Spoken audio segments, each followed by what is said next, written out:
So this next song we're going to sing is called Waymaker.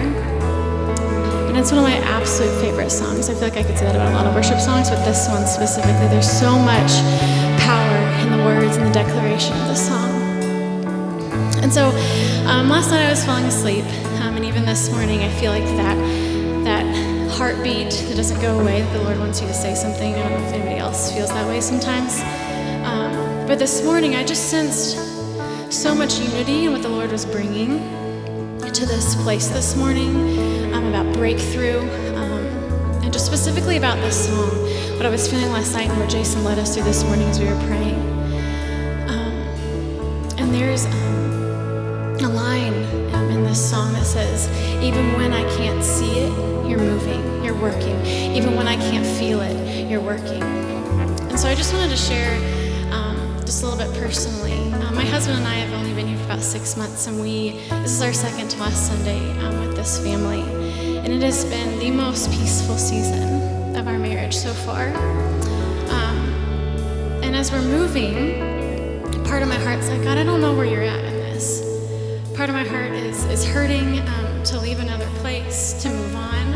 But I know and I believe and I can see that he's working. And so this morning, I just want us to close our eyes, because I know that in our lives there are things where we're like, God, where are you moving? Where are you at? Where are you in the midst of this? I know it's good. I know you're good. My mind says you're good. Your word says you're good. But where are you? So let's close our eyes. I'm such a visual person, so I just want you to visualize that situation. And I want you to hold it in your hands. Maybe it's something going on with your family, with your work, with loved ones, with friends, sickness. There's nothing too much for God. I just want you to hold it there, and I want you to imagine the Lord in front of you. And I just want you to say, God, you are. And then I want you to speak an attribute of God over that situation. Because I believe when we speak truth over a situation that's full of lies, it's full of confusion, I do believe that there's breakthrough. The Lord is so faithful to bring breakthrough when we speak truth, and we start to know truth, and we start to believe truth in our life. So I want you to do that. We're just going to take a second. We're going to say, God, you are. Who is he in that situation? God, you are healer. God, you are strength. God, you are love. God, you are perseverance. God, you are faithfulness. God, you are everything. You are here, moving in our midst, and I worship you. I worship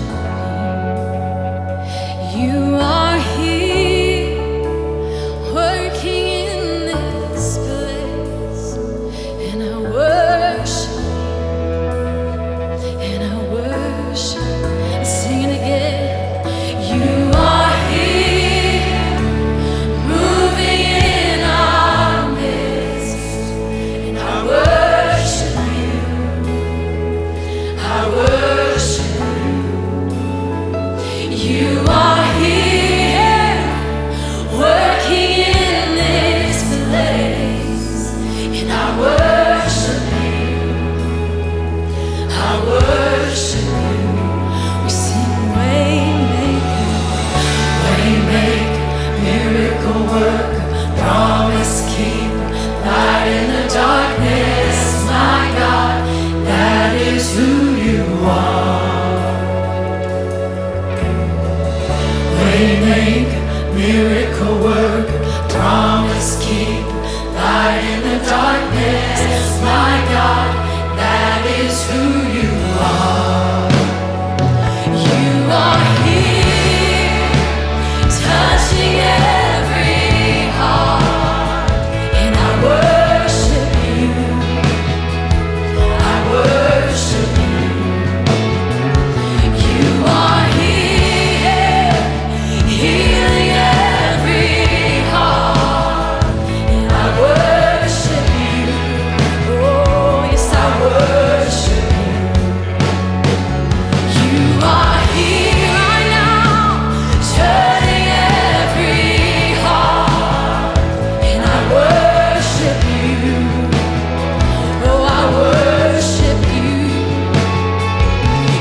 Waymaker, miracle worker, come on. Waymaker, miracle worker. Waymaker, miracle worker. Waymaker, yes you are. Waymaker, miracle worker, come on. Waymaker, miracle worker. Waymaker, miracle worker. Waymaker, miracle worker. Oh, even when I don't see it, you work. Even when I can feel it, you working. You never stop working. You never stop working. Even when I don't see it, you work. Even when I can feel it, you working. You never stop working. Come on, say it out. Even when, oh, even when I don't see it, you working. Even when I can't feel it, you working. You never stop working. You never stop working. Even when I don't see it, you work. Even when I can't feel it, you working. You never stop working. You never stop working. Oh, he never stops working.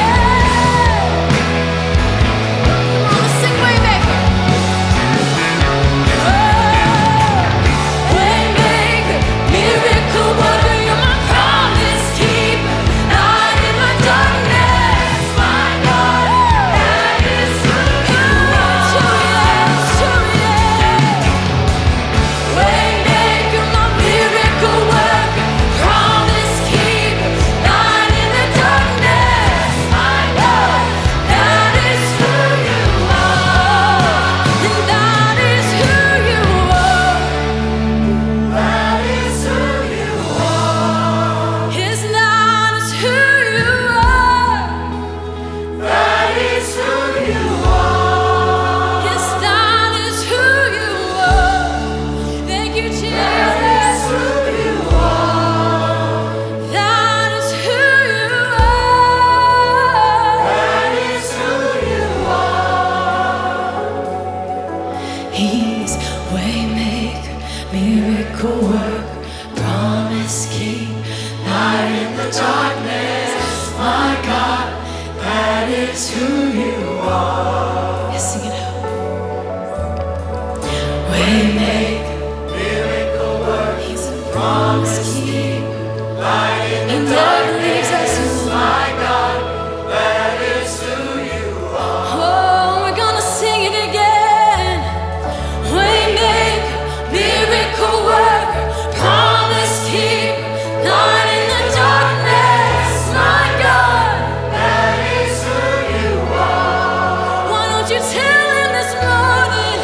Waymaker, miracle worker, promise keep, you light in my darkness. My God, that is who you are.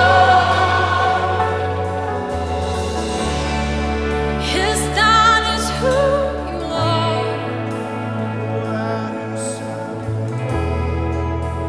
That is who you are. You're the God of a breakthrough. Yes, that is who you are. God, that is who you are. This morning, I want to echo what Abby talked about, that there's a theme of breakthrough this morning, and God's been so gracious to us. And so I want us to pray. So I'm going to ask you to go ahead and bow your head. But if today you're like, man, I need a breakthrough in my relationship with God. I want a breakthrough in my relationship with somebody in my life, my spouse, my kids, my adult kids. My breakthrough, I need a breakthrough in my finances at my job. If that's you, while our heads are bowed, I just want you to raise your hand up. That's just saying, God, I want to hear some truth today. Just keep your hand up. We're going to pray. Lord, thank you that you are the God who makes a way where there is no way, that you're a God, there is no darkness in you. All darkness is light to you because you are light. Or there is no impossibility when you are in the mix, that you are the God of the impossible.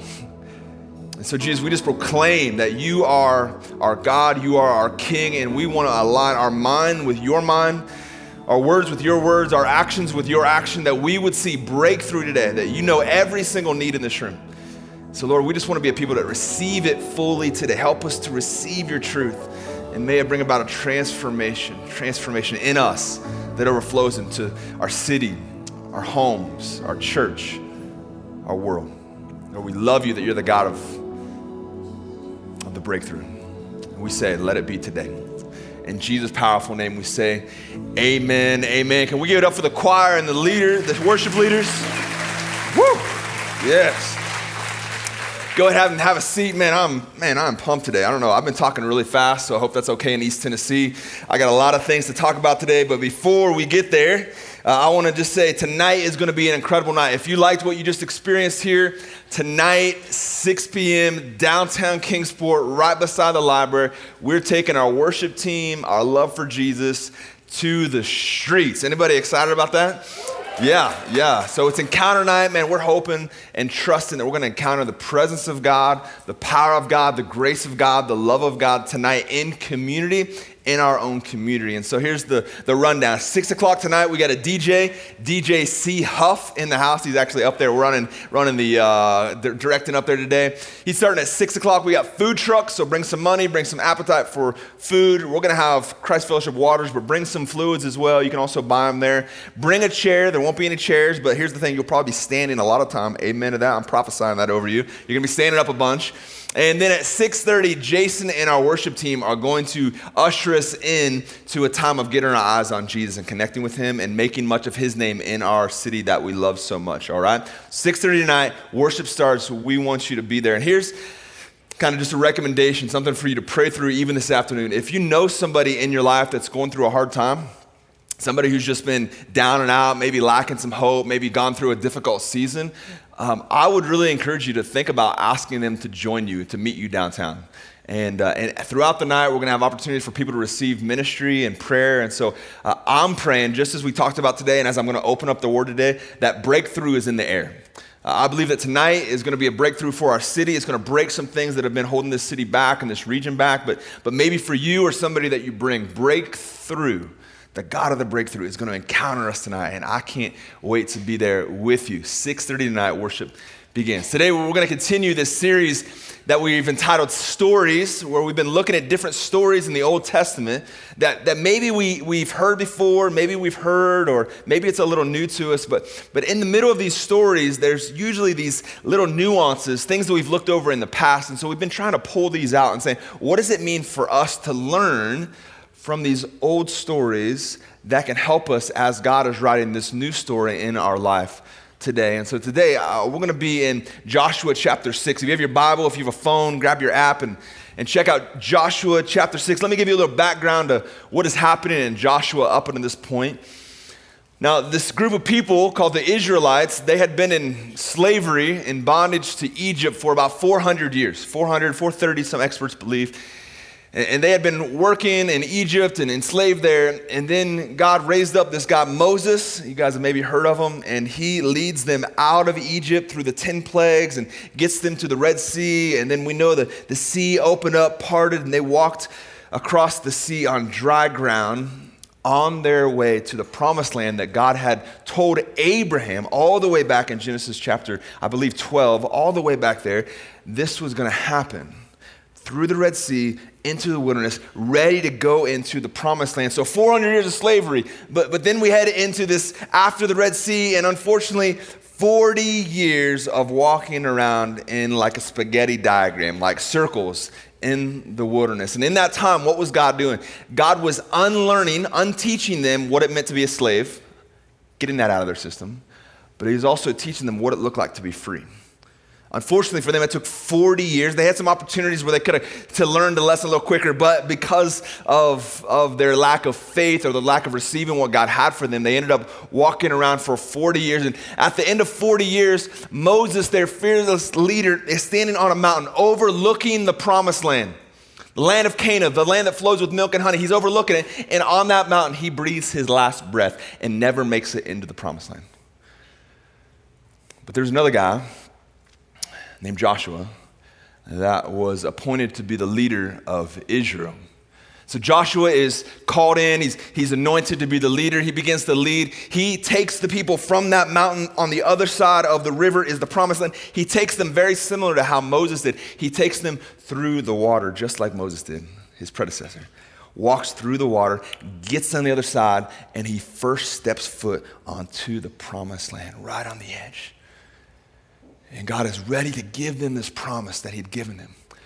But how many of you know that oftentimes between the promise that God had spoken over us and actually us receiving it is oftentimes some opposition, right? And so what we're going to see today is there was some opposition between the Israelites receiving the promise that God had for them. And I hope today that you'll see maybe a way that you can experience some breakthrough in your life, some promises in your life that God wants to bring to pass as we study this passage. Now the first place that they go to, they cross the water, they're on the edge of the promised land, and as they go, there's this city called Jericho. Everybody say Jericho. Jericho was this incredible city, well fortified. It was very hard to get in. Most theologians believe that they had just had this massive harvest, and so they would have had stockpiles of food, no reason for them to leave Jericho for months and months and months. They could have just hunkered down and wait for the armies to get tired. And the reality was Israel was not a warring nation. They didn't have sophisticated weapons. They didn't have a lot of training. And so they're coming up into the city that's well protected with very little strategy, very little weaponry. And yet God is calling them to go take that land. And we're going to open up and we're going to look at Joshua 6 and we're going to see the story of Jericho. This is chapter 6, starting in verse 1. Now Jericho was shut up inside and outside because of the people of Israel. None went out and none came in because the Israel was all around them. They're like, man, I'm not stepping out there. I don't want to see that. So they're all staying inside the walls. And the Lord said to Joshua, see, I've given Jericho into your hand with its king and mighty men of valor. You shall march around the city, all of the men of war going around the city once. Thus shall you do this for 6 days. 7 priests shall bear 7 trumpets of ram's horns before the ark. On the 7th day you shall march around the city 7 times, and the priest shall blow the trumpet. And when they make a long blast with the ram's horn, when you hear the sound of the trumpet, then all the people shall shout with a great shout, and the wall of the city shall fall down flat. Now, does this not make you think of any movie recently maybe you've heard of?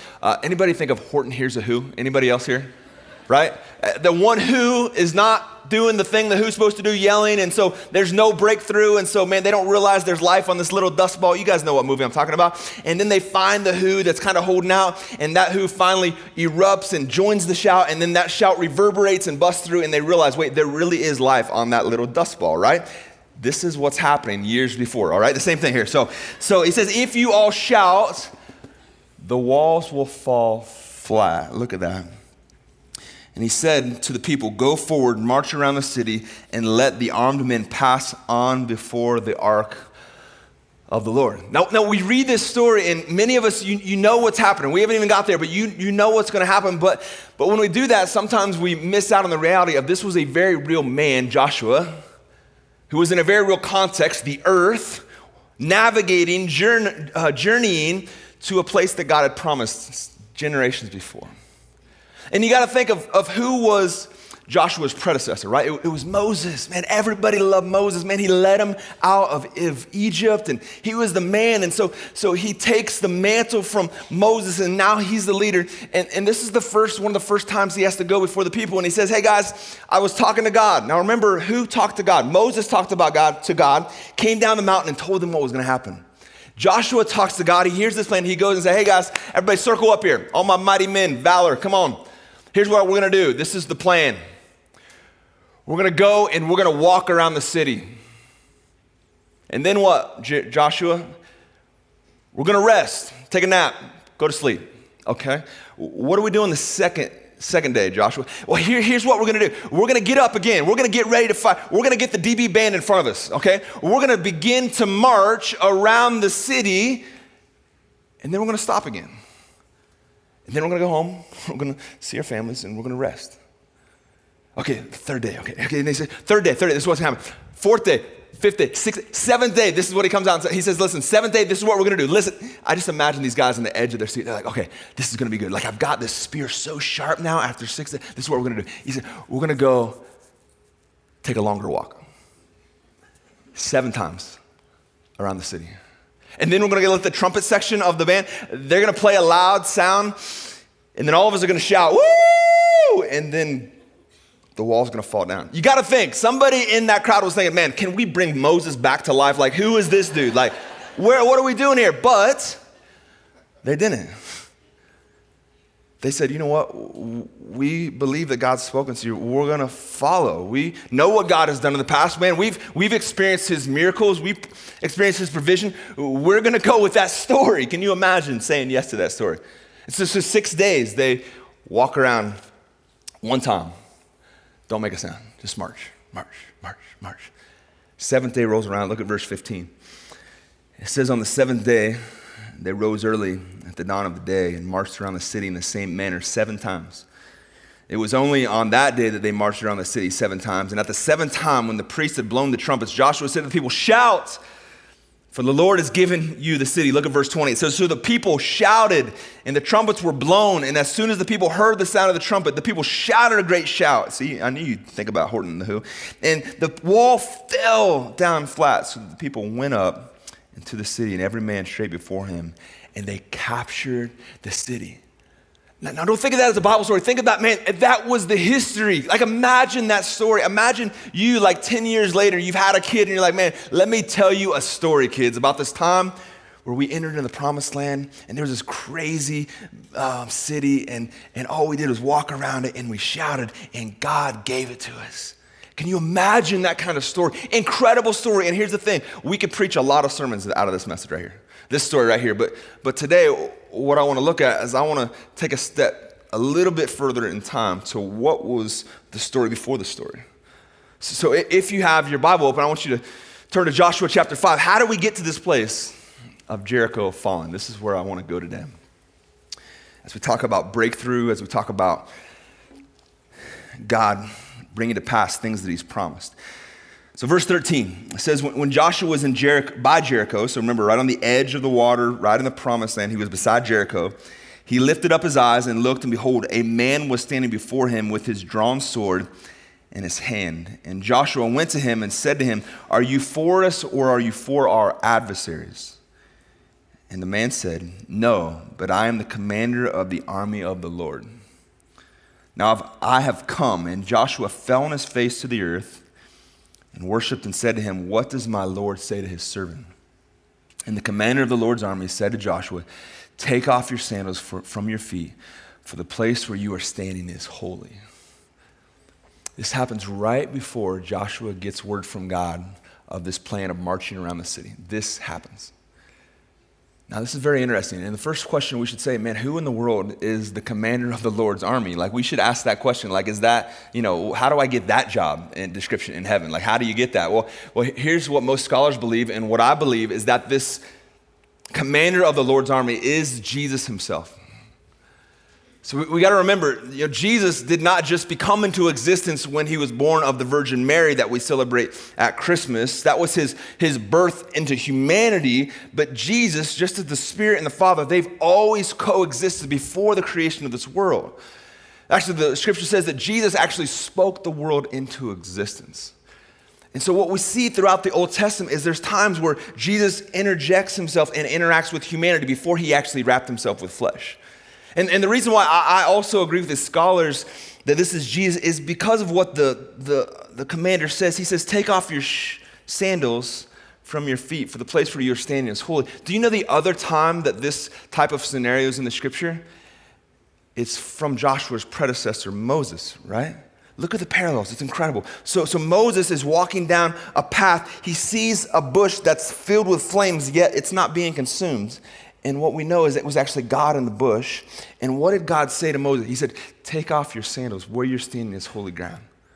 See, I believe this Lord, or this commander of the Lord's army is Jesus himself. And why is that important to Joshua? Why is it important that God came to him? Well, I believe it's important because Joshua, before he headed into battle, needed to know something.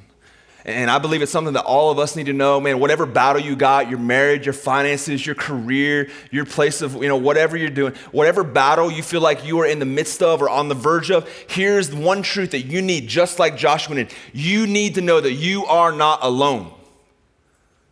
You are not alone. God is with you. This is what we see early on when Joshua was anointed to be the leader. In verse 9 of chapter 1, God says, have I not commanded you, be strong and courageous.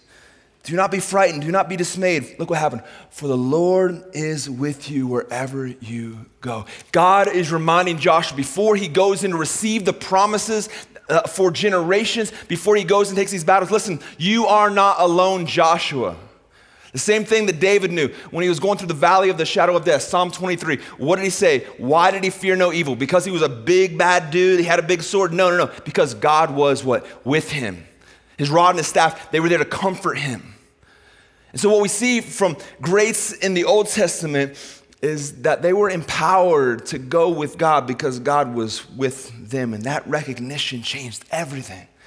And it fast forward to the New Testament. Man, we need to know this. As followers of Jesus, this is what you need to know. You are not alone. Jesus says, listen, I'm never going to leave you. Do you believe him? I'm never going to forsake you. Do you believe him? He said, I'm with you until the very end of the age. Do you really believe that? Because if we really believe that, I think we would empower to actually go and do what God has called us to do.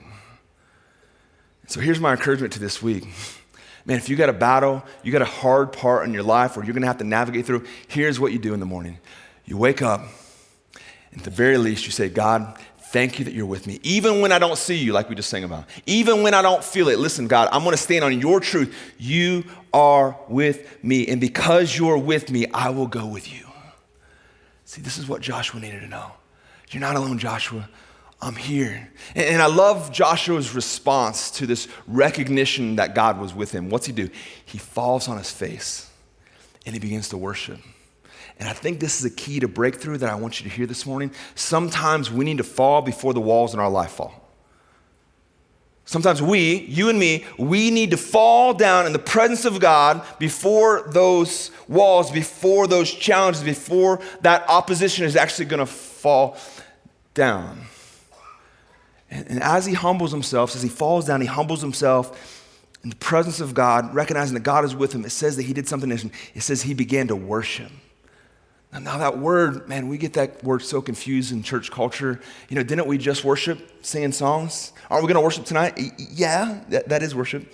Okay. But worship is so much more than just singing. Worship, at the end of the day, is our response to who God is and what he's done. So what is Joshua doing? He's responding to the presence of God. He's worshiping. And he's showing honor. He's showing God, you're worth it. And so before he ever goes into battle, Joshua does this. He worships God before he ever knows how any victory is going to come out. This is what Abby was talking about, by the way, a little bit ago. Before we know how God is going to bring an answer to prayer, before we know how God's going to work in a situation, what are you and I called to do as Jesus followers? We're called to respond to God through worship. Worship. And this is what I know about worship. It precedes breakthrough. Worship almost always in the scriptures precedes breakthrough. We see this as the Israelites, man, they stepped out and they responded to this word from God to walk around the city 6 days and then 7 times on the 7th day. And as they did that, you know what they were doing? They were worshiping. And through that worship, there was breakthrough. But this is not just an Old Testament truth. This is also a very New Testament truth. I want you to write down Acts chapter 16. You don't have to turn there. It's going to be on the screen. Acts chapter 16 gives us a little insight into 2 guys, Paul and Silas, who are in prison. And so they're there. It says about midnight, Paul and Silas were praying and singing hymns to God. And the prisoners were listening to them. You never know who's listening, by the way. And suddenly there was a great earthquake so that the foundation of the prison were shaken. And immediately all the doors were opened and everyone's bonds were unfastened. Do you see the beauty and the power of this? That before their chains were unfastened, before they had a breakthrough, before they were free, what do? They worshiped before they knew what the answer was going to be. It's a beautiful truth, a beautiful invitation for all of us. And I was thinking about what does this look like? And I was thinking about something that maybe all of us could relate to. And so I was thinking about salvation.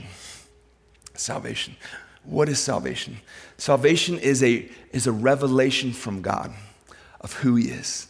His love, his grace, his forgiveness, his power, his worth. And as I receive this revelation, I have a chance to respond. I have a chance to say, Jesus, forgive me, save me. And when I do that, you know what that is? That is really an act of worship. Because what am I doing? I'm responding to God. So not only does worship precede breakthrough, but we also see that revelation actually leads us to worship. So you're saying, how do I grow in worship today, Derek? I would say it begins with revelation. Growing in our understanding of God, growing in our experience of God. As I get to know God, as I experience God, my revelation of him grows, also will my worship. And how I respond to him, giving him my yes when he asks me to do something. When he says, hey, go talk to that person at work. Hey, go make coffee for that person at work that nobody likes. There's a reason why nobody likes him, because there's something going on inside of them that's really hurting. Go make coffee for them. Do you think God would do that? He would. And you know what it would mean when you stepped out and you made coffee for that person? That would be an act of worship. Responding to the revelation of God. That's why we as a church, man, we want to grow in our ability to hear God's voice, because then we can respond to God's voice, and that is worship. And you know what worship leads to? Breakthrough. Anybody else want breakthrough in here? Come on, let's wake up a little bit. Anybody else want some breakthrough in here? It begins with revelation of who God is, leading us to worship, and as we worship, it leads to breakthrough. But here is what we oftentimes do. We begin to get in this routine. Okay, God responded this way when I did this, so next time I have the chance, I'm gonna respond the same way. How many of you know God never likes to fit into a formula? Anybody else know that? So we're like, man, okay, God, I had this breakthrough in my marriage 3 years ago. And so what we do, mostly men probably, we say, okay, I'm gonna do that exact same thing 3 years later. And all the ladies like, probably ain't gonna work, right? New season, new provision. We need something different. God's the same way. You see, the way that he brought victory into Jericho was they marched around the city 7 times and the wall fell. But there was another city after Jericho, and it was a city called Ai. Imagine if your hometown was Ai. What's up, A? Anyhow, if it was Ai is the way you spell that. And if the Israelites were like you and me, they would say, okay, God brought victory through Jericho by walking around. You know what? I'm just going to go ahead and I'm just going to do that same thing with A. And I'm going to walk around. But that's not what happened. And here's what I want you to see is not all walls fall the same. I want you to hear this. This will bring some breakthrough. This little piece of nugget of truth today, it could save you a lot of time of walking in the wilderness and beating your head against the wall and saying, God, why aren't you doing something? Why isn't this working? Man, it worked last week, God. It worked last month, God. Why isn't it working now? You see, God didn't tell them to walk around A this time. He actually gave them a whole different strategy to win in. And them stepping out in obedience was an act of worship, and it brought breakthrough, and they took another city. But not all walls fall the same way. And you say, what does that mean? Well, listen, just because God spoke this way a month ago doesn't mean God is going to speak and ask you to do the same thing today. You know what that is? That actually can easily become idolatry, because we've taken a formula and we put it in front of a relationship with God. See, God is not cruel. He's not saying, hey, that worked last time, watch this. They're going to think it's going to work again, and it's not going to. That's not God. If you think that's God, man, you got the wrong God that we're worshiping here. No, that's not God. He's kind, he's faithful, he's true. And so what God does is he's like, listen, I want you to walk around the city 7 times. Okay, you did it. Here's what I want. I don't want you to trust the formula. I want you to trust your relationship with me. So here's what you need to do. Come back and ask me how you're going to take the next city. You know why he does that? Because he wants you to be in relation with him more than anything else. And if we get a formula, okay, God does this in my finances, or God does this in my relationship, and I keep doing it, I've short-circuited my dependence on God, and God will never be behind that. And so he'll say, okay, you experience it. Some of you in this room today, you have a battle that you're getting ready to fight, or you're in the middle of, and you're like, why isn't something changing? And I would say, are you doing the same thing that God asked you to do in the last battle, but he hasn't said it in this battle? And how do we go about that? How do we change that? It's an active connection and relationship with God where I am setting aside time to hear him, time in his word, time to pray, time to be in community, where I am getting a continual revelation of God that leads me to a continual newness of worship. That brings breakthrough, friends. This is what we see in this story. Revelation leads to worship. Worship brings breakthrough. It's not a one-time thing. It's an ongoing relationship with God that brings breakthrough.